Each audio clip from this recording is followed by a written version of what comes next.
Hey, what's going on, FSU fans? It's your guy, Kelvin Hunt. Welcome to the For Playmakers YouTube channel. Hopefully you guys are doing well. Hopefully you haven't had any of the crazy weather to affect you too bad down in Florida, in Georgia. It looks like we're getting some of the remnants of what you guys had here in North Carolina today. I actually went into work and power went out and they sent your boy home. So I was like, hey. So I thought I would take an opportunity to talk with you guys about some FSU offensive expectations, transfer portal, whatnot. So yeah, here we are. I told you in the FSU baseball audio version that I posted last night that we'll be talking football pretty soon. So looking forward to doing that with you guys. If you wouldn't mind, go ahead and like this, man. Subscribe to the channel. We're going to be putting out more content and always trying to look at things differently than some of the other podcasts out there. But before we do that, I want to go ahead and shout out our sponsor. As you know, we partner with Cut, the social betting platform. Cut is a peer-to-peer betting platform that allows you to bet directly against your buddies and other fans. So whenever you're trying to, bet against others and people don't want to, pay you when you win and, to stiff you and just disappear and all that good stuff and continue talking smack on social media, even though they haven't paid you, this can help you eliminate that issue.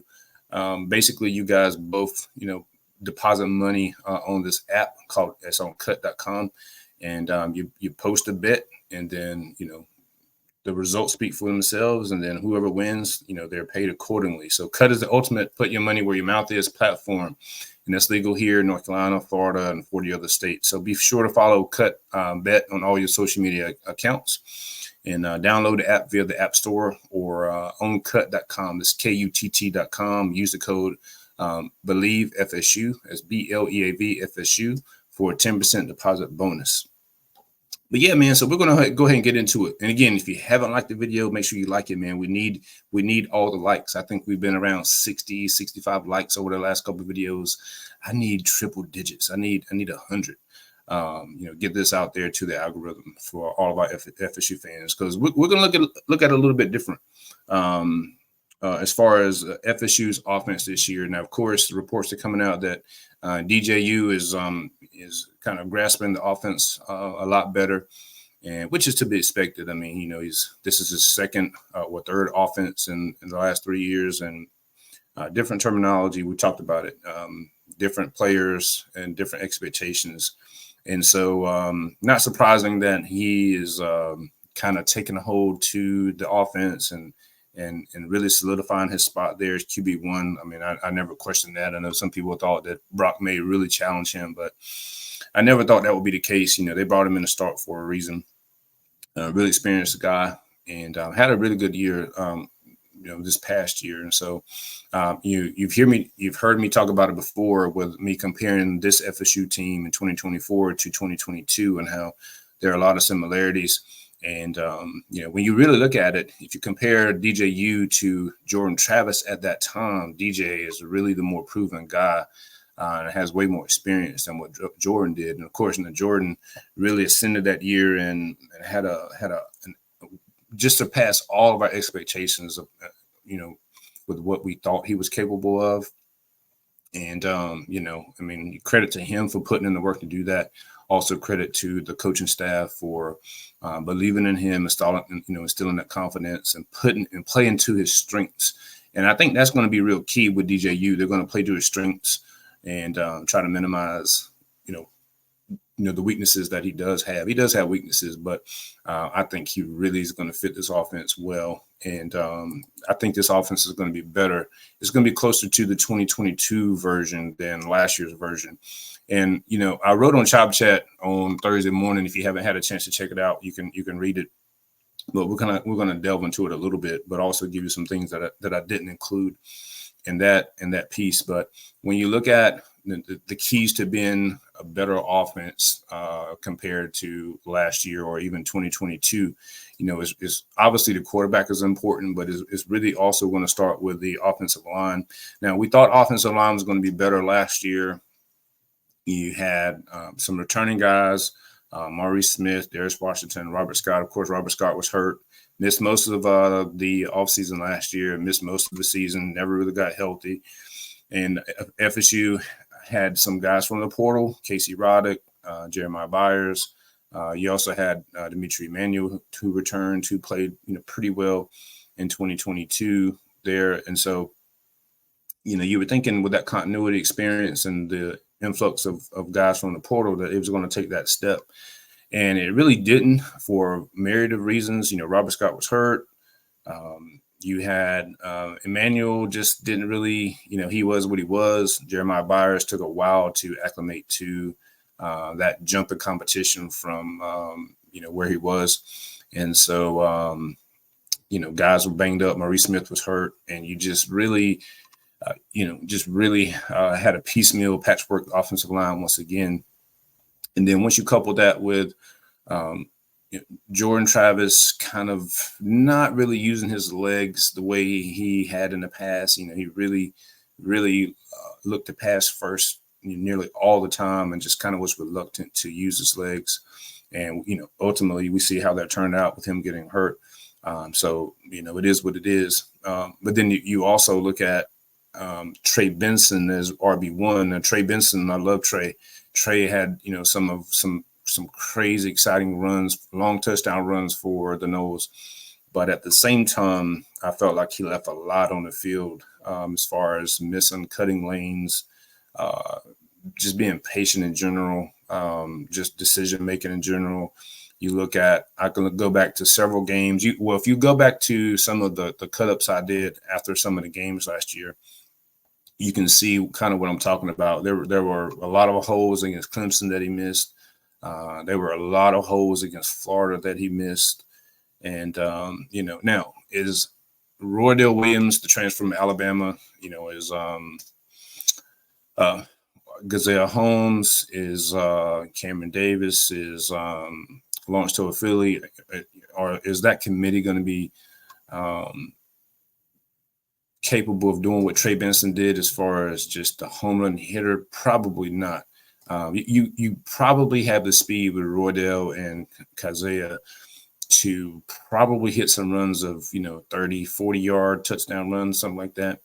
But whenever you saw Trey Benson, bust one for like 60 plus against Virginia Tech a couple of times, and that's a different type of animal, right?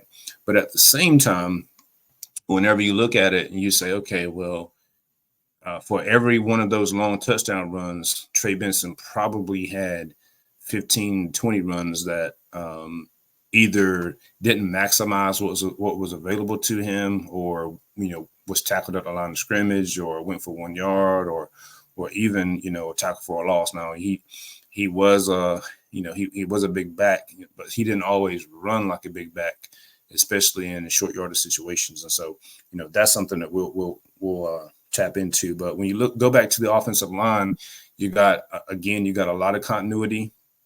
You got Maurice Smith returning, Darius Washington returning, Robert Scott is still hurt, but he's back. We'll see what we get with him.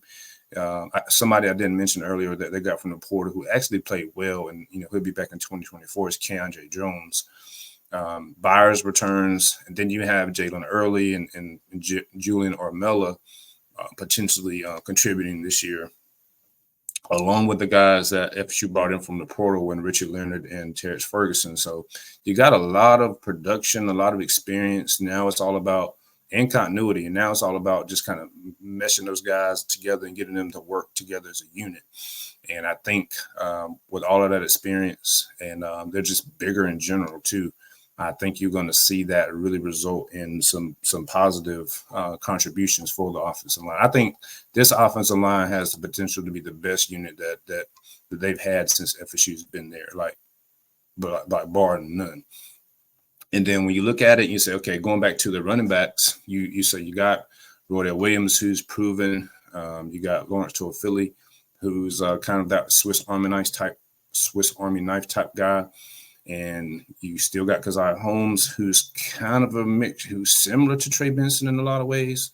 And then you got the freshman Cameron Davis. You got redshirt freshman Samuel Singleton. You got a lot of options. There is some speed. It's not like elite speed, but it's you got some speed. Actually, Keziah Holmes was faster than Trey Benson coming out of high school. Keziah Holmes ran a 10.700 coming out of high school, whereas Benson was 10.9. Now, Holmes has been, he's kind of had some injuries and whatnot. So, we don't know exactly what you're going to get with him as far as is he going to be able to reach that top speed again? Who knows? But the biggest difference in the running backs, I think, this year is coupled with, the better play from the offensive line. I think Roydell Williams has way better vision than Trey Benson.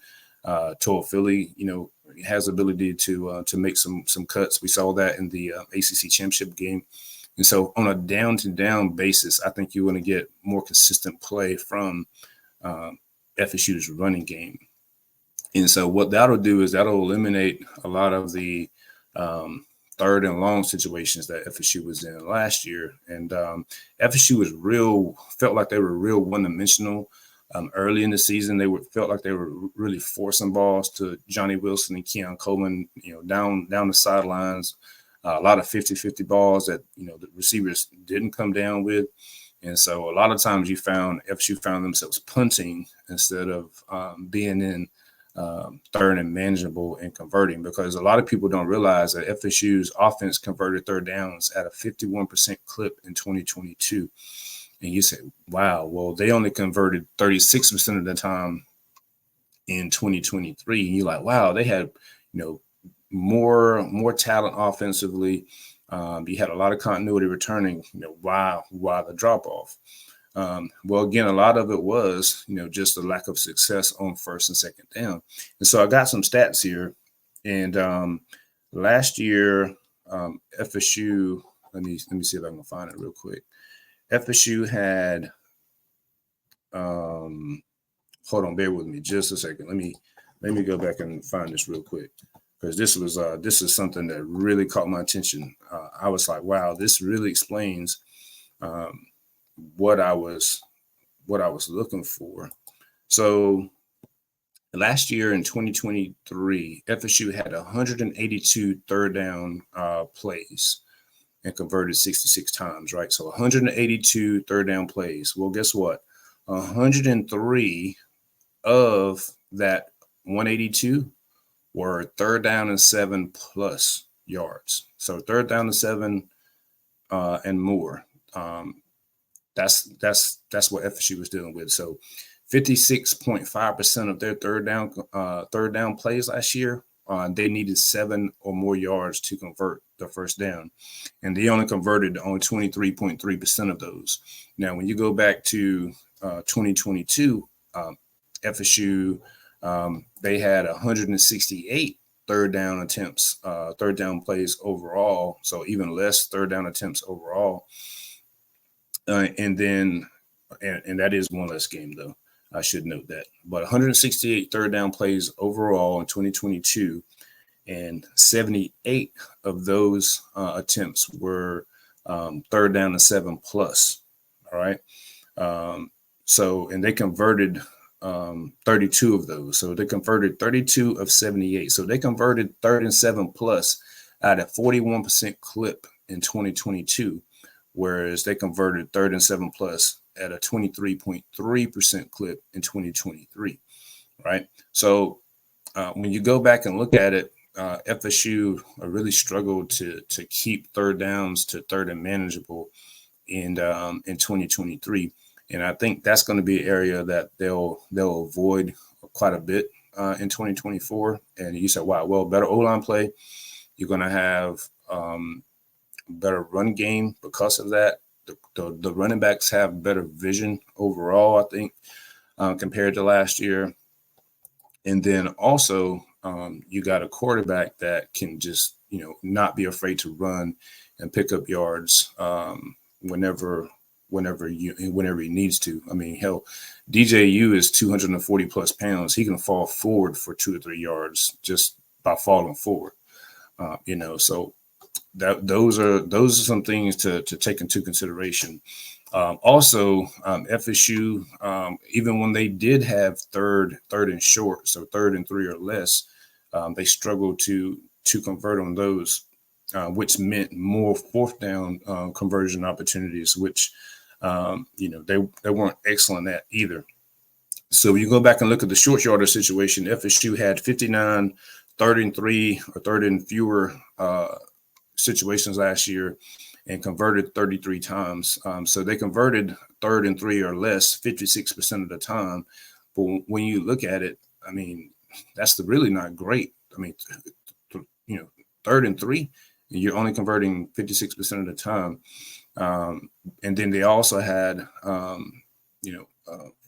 21 4th down plays, and only converted those 47% of the time. So if you can, become better on 1st and 2nd down, which I think FSU will, that'll limit again the 3rd and 7 plus.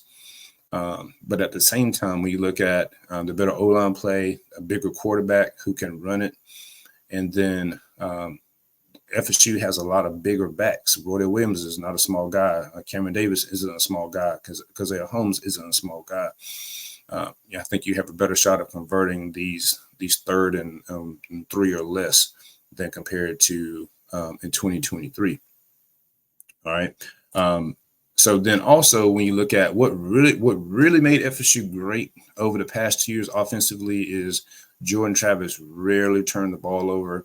I mean, when you really think about it, I was like, wow. I was like, he only threw 2 interceptions last year, and both of those were off of deflections. There was a deflection in the Duke game that went back for a pick 6, and then I think the pick against LSU was a deflection also.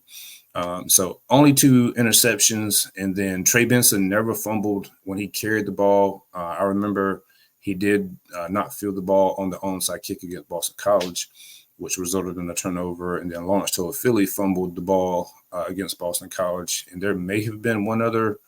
I mean, I know Brock Glenn threw a couple interceptions, but I'm just talking about first-team offense guys. You're talking about 5 turnovers? 5 turnovers the entire year. I mean, that's crazy. So turnover luck, there is a luck as far as turnovers go. But I mean, FSU really didn't throw a ton of passes that should have been intercepted. I mean, there were a couple that I remember that, I was like, Jordan got lucky or whatever with that. But it's just, he didn't always just put the ball in harm's way. And there was not a ton of fumbles that FSU had that they just happened to fall on either. So they were pretty careful with the ball. And when you look at it also, FSU only had 73 tackles for a loss allowed this past season. And some of that includes games where after Jordan Travis went down. So that kind of skewed it a little bit. But, they didn't allow a lot of sacks and didn't allow a ton of just runs that went for a tackle for a loss. So when you combine not turning the ball over a ton and then, not giving up tackles for loss and getting behind the chains, then that can put you in a situation where you can have some success. Now the problem was, they weren't getting tackled for a loss. They were just having, incomplete plays, incomplete passes on first down or whatever. Sometimes that would put them in 2nd and long. Or sometimes it would be 2nd and 10 and they would, attempt to pass. That will be a 50-50 ball and not take what's underneath that was open. And so that was the frustrating part with FSU's offense this past year. And again, Jordan Travis didn't take off like he did in past years either. So all of those things factored into why the offense just felt stagnant and wasn't the explosive version that we thought we would have the entire season. But then when you look at the offense overall, I mean, again, you got compared to what you have in 2022 when the offense was top tier, you got a quarterback who has more experience than what Jordan Travis is more proven than what Jordan Travis had or coming into 2022. The receivers in 2022, Johnny Wilson came in, who had little to no production from Arizona State. Micah Pittman had a little bit from Oregon, but had a history of injuries. You saw what FSU got out of those 2 players in 2022. And then when you look at the rest of the talent that FSU had at receiver, I mean, you had Pokey Wilson. You didn't have much at tight end in 2022. And at running back, you had Trey Benson, who literally had no production when he came from Oregon. Big injury history. You had Trayshawn Ward, who was good the first half of that season, but he got hurt, and that's kind of when Trey Benson kicked in. So when you look at everything that they had going into 2024, all the question marks, you really have less question marks overall. And so we've seen the staff show that they can make guys have production, although they didn't have production at their previous stop. All the talent FSU brought in is at a higher level than what FSU had in 2022, in my opinion. The receiver room, you got, Malik Benson, you got Hakeem Williams, you got Kentron Portier, Ja'Kai Douglas, all of those guys, Jalen Brown, who came in from the portal. And so you got a lot of guys that are just crazy talented. It's just going to be the staff putting them in the right positions. And so we've seen them do that with guys in the past from the portal when they had little to no production. So don't let that scare you. So when you put all that together, man, I think this offense has way more potential to be better than 2023. And, I think the staff's going to kind of put it together. So we're going to go ahead and switch from that to talking about the transfer portal potential needs. I'm seeing there's some guys that are entering the transfer portal from other teams. I saw Barrett Alexander, defensive tackle from USC, enter the portal, and looks like FSU may have some interest in him. That would be a great get because FSU is going to lose Joshua Farmer and Daryl Jackson after this year. They have KJ Sampson and Daniel Lyons there. They'll have Grady Kelly another year as well. But I feel like they don't necessarily need it. They don't absolutely need it this year. It will be more of an addition for the coming years. But Bear will be somebody that could play this year as well. So that would kind of two birds, one stone type of deal with him. He could play this year and then also be a major contributor in the future years. So we'll see what happens there. I know there's some fans out there that are, afraid that FSU is going to lose some guys. Look, they're going to lose some guys. It's just the nature of the beast in today's game. Who they lose, we'll see. Will they lose anyone that somebody will be shocked? I don't think that's the case. If you look at the track record with FSU's coaching staff and the battles in, they have kept who they needed to keep. Now, have things gotten hairy and kind of like, I don't know, a little shaky? Yeah, for sure. But they ultimately have kept who they needed to keep. The guys that have left have, either were not going to play or asked for, just crazy amounts of money that made no sense to keep them. And then you saw that they got out there and didn't really have teams knocking down their door like they thought. So FSU played it right, to do what they did. And so if there's any guys that enter the portal this year, here soon from this roster, it's probably going to be somebody that has been here for a while, gotten passed up by a younger guy, or just don't think they're going to get on the field for whatever reason. And look, if that's the case, that's not really a loss. I don't care if how highly they were rated coming out of high school. If a guy's been here for 1 or 2 years and they are not on the too deep or close to it and trying to be a contributor this year, it's not a loss. It's not a loss, guys. That'll just open up a space for somebody else that can come in, whether it's a freshman or somebody from the portal. So, whomever enters the portal, don't be alarmed. The coaching staff, they know what they're doing. The battle's in, they know what they're doing. They're not going to just throw money around crazily to guys or whatever either. So the track record speaks for itself. So I wouldn't get too worried about that. I am curious to see what FSU does as far as who they could bring in. That's going to tell you a lot about what they think of this roster. I mentioned D tackle. I wouldn't mind them add somebody there, but again, that would be more so for the future than this year. But again, Barry Alexander would kind of kill two birds with one stone there, if that's possible. I'm not sure. We'll see. But I'm curious to see if they'll go out and get another wide receiver with Destin Hill been injured. I'm not sure how long he'll be out. There's rumors going around with him, so I'll just let those stay where they are. But if they go out and get another receiver, if it's, is it going to be a guy that's really proven? FSU's already proven that, they can take guys that kind of fit that mold and put them in the system here and be really productive. I mean, look at Keon Coleman's numbers last year. I mean, double-digit touchdowns, and he was hurt, at least half of the year. Look at Johnny Wilson, what he did. You see where these guys are going to get drafted here, in a few weeks. So we'll see there. Linebacker, sounds like the coaching staff is happy with where the linebackers are and how they're progressing. But I know, they were looking at a couple guys there, before camp started. So we'll see if they're still entertaining some guys, or if other guys enter the portal with more proven experience, and they pursue them. Tight end, there could be a guy or two to hit the portal from there potentially.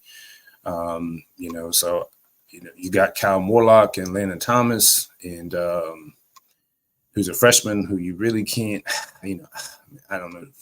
It's tough for freshmen to really contribute there at that position. So sounds like Brian Courtney has done some things, caught some balls or whatever. So, we'll see. But ultimately, you're in a great spot roster-wise, I think. And, again, we're going to have some guys hit the portal. Won't be shocked. But if it's somebody that, FSU doesn't want to lose, I think they'll do what they need to do to keep them.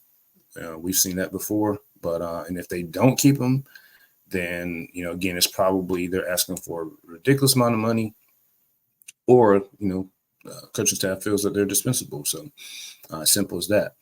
But so we'll see what we got here. FSU is going to have their finish up spring camp here shortly, and we'll see the writing on the wall for some of these guys, and see who enters the portal, who FSU pursues, and man, it's just counting down until fall camp at that point. And it's hard to believe that April is almost halfway gone. It's going by quickly, but it doesn't feel like it's going by quick enough at times. But it is what it is, man. But shout out to the FSU baseball team for smoking Florida on Tuesday night, and hopefully they'll do the same thing to Miami. I dropped an audio version podcast for strictly baseball fans. You can read about it in the show notes here. And if you haven't liked this video, would appreciate it if you found this informative or entertaining. Would appreciate you liking it and sharing it on social media, and subscribing if you haven't. This is kind of what we do here on the channel, and look forward to talking to you guys soon. Until next time, go Noles.